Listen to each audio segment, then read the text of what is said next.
వెళ్ళడానికి మాకే అనుమతి కావాలా? బాలక, ఎవరు? బాలకాన్ని పిలిచావు కదా, బాలకున్నే.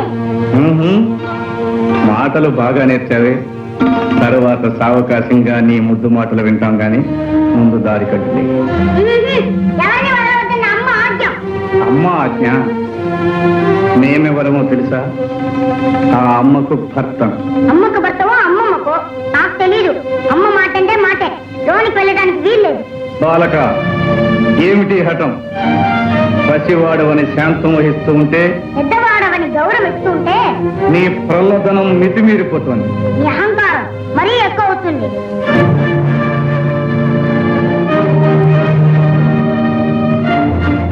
వాచారా, ఈ పరమేశ్వరుని నిందిస్తావా? మర్యాదగా దారి వదులు, లేదా ఏం చేస్తా? ఈ బండారా నాకు తెలీదా? ఈ నాటకాలు చాలించి వచ్చిన దాన్ని వెళ్ళు, లేదా ఈసారి శక్తితో ఈ తల 1000 చక్కలు చేస్తాను. ఇక నిన్ను క్షమించరా?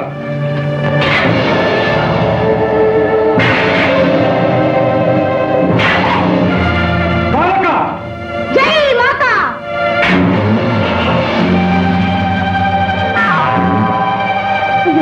అమ్మ చెప్పిన మాట మర్చిపోయి ఆయుధాన్ని విసిరేస్తాను.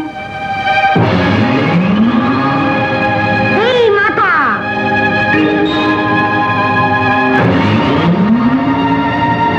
జై మాతా!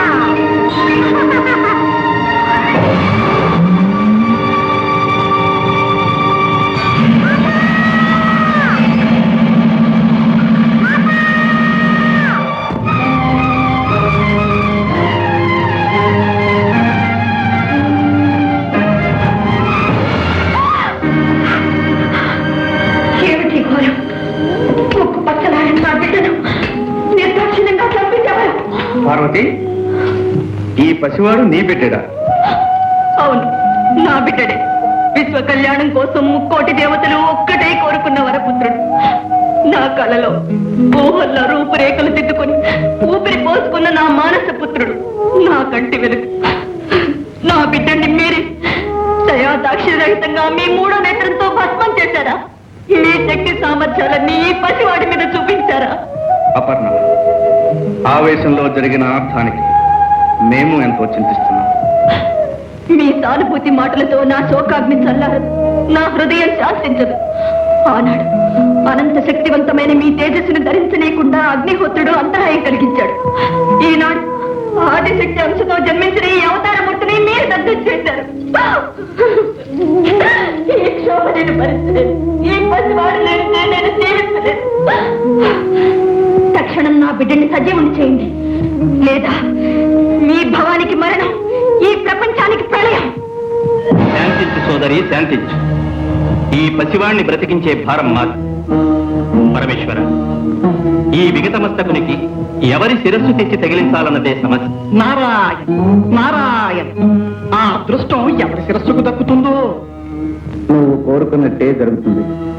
ఎల్లప్పుడూ నువ్వు మా సమక్షంలోనే ఉంటావు, మమ్మల్ని చూస్తూ ఉంటావు. అంతేకాదు, ఈనాటి నుండి మాకు నీపై గల వాత్సల్యానికి చిహ్నంగా గజ చర్మాన్ని ధరించి కృత్తివాసుడనే పేరుతో పిలువబడతాం.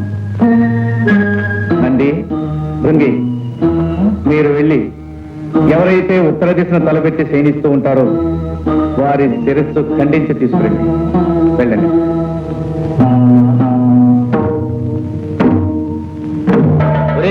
అన్ని దిక్కులు వదిలేసి ఒక్క ఉత్తరపు దిక్కున తలపెట్టి పడుకున్న జీవితలే తెమ్మన్నారే శివయ్య. ఎందుకో తెలుసా? ఎందుకంటావు? ఉత్తరపు దిక్కున తలపెట్టి పడుకున్న ప్రాణి లేవగాని ఏ దిక్కు చూస్తుంది? దక్షిణం. అంటే యమస్థానం. మృత్యువును చేరుగా చూస్తుందన్నమాట. అందుకే ఉత్తరపు దిక్కున తలపెట్టి పడుకోవద్దని పెద్దలు అన్నారు. అదిగో ఆ చూడు, అక్కడ ఏదో పడుంది. ఓం నమః శివాయ. ఓం నమః శివాయ. ఒరే, ఈ ఏనుగు ఉత్తరపు దిక్కునే తలపెట్టి పడుకుందిరా. నీ తల తీసుకోవడం. నాయన, నీ ముద్దు మాటలు తనివి తీరా వినలేకపోయానే. ఈ అనర్థం జరుగుతుందని తెలిస్తే నిన్ను కావలి పెట్టకపోయేదాన్ని. నిన్ను చేసేసినా చంపుకున్నాను. శివకోపానికి బలి చేశాను. అమ్మా భవాని, చింతించదు. ఇది జగత్ కళ్యాణానికై జరిగిన సంఘటన. నీ బిడ్డడు తప్పక సజీవుడవుతాడు. దిశలు వెతికారు. ఉత్తర దిక్కున తలపెట్టి శయనిస్తూ ఈ గజానం మాత్రము దొరికినది. పరమేశ్వర, ఈ హస్తి మస్తకమును ఆ దేహమునకు సంధించి ప్రాణప్రతిష్ఠ గావింపు. వద్దు వద్దు, చంద్రబింబం వంటి చక్కని మోము కలిగిన నా బిడ్డడికి ఈ ఏనుగు తల, ఆ వికృత రూపాన్ని నేను చూడలేదు, చూసి భరించడం లేదు. కాత్యాయని, నీ బిడ్డడు కారణ జన్మ, మూషికుని అంతమొందించుటకై అవతరించిన. అవునమ్మా, ఆ మూషికుని చంపుటకు ద్విజన్ముడు ద్విరూపుడు కావాలని కదా దైవ నిర్ణయం. ఏనుగు తల విజ్ఞానానికి సంకేతం, మదించిన బలానికి. నీ సుతుడు మహావిజ్ఞాని, మహాబల సంపన్నుడు అవుతాడమ్మా. అంతేకాదు, నీ తృప్తి కోసం ఈ బిడ్డడికి కామరూపం ప్రసాదిస్తున్నాను. ఎవరు కోరిన రూపంలో వారికి కనిపిస్తాడు. కాదనక చిరంజీవిని చేయండి. భవదనుగ్రహం ఎలాగుంటే అలాగే కానివ్వండి.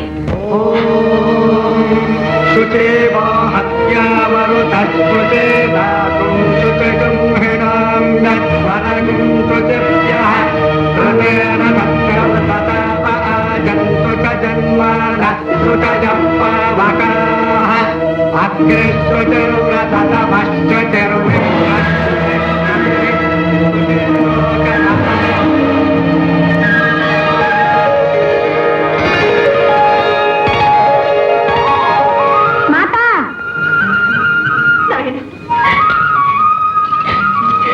చిరంజీవి,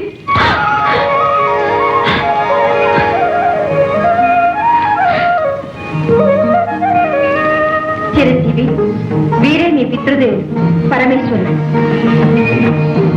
వందనాలు శ్రీరస్తు. వందనాలు శుభమస్తు. వందనాలు. జయము.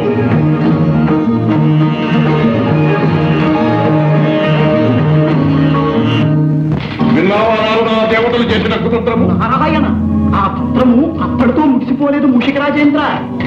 గజాసుని వంతు అయినది, ఇక నీ వంతు కానున్నది. ఏదో నీ శ్రేయోభిలాషిని కనుక ముందుగా హెచ్చరించిపోవాలని వచ్చినాను.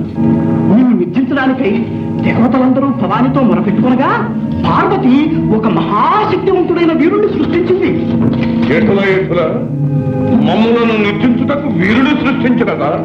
ఎవడా వీరుడు? ఒక చిన్న సందేహం.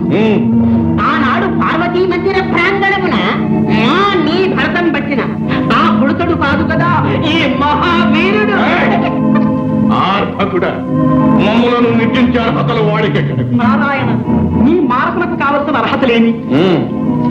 మమ్ములను జయించుటకు అయోనిజుడు బ్రహ్మ సృష్టితో పుట్టనివాడు. ఆగాదు, ఆ బాలకుడు అయోనిజుడే, బ్రహ్మ సృష్టితో పుట్టనివాడే. ద్విరూపుడు ద్విజన్ముడు కావాలను కదా. అది అయినది.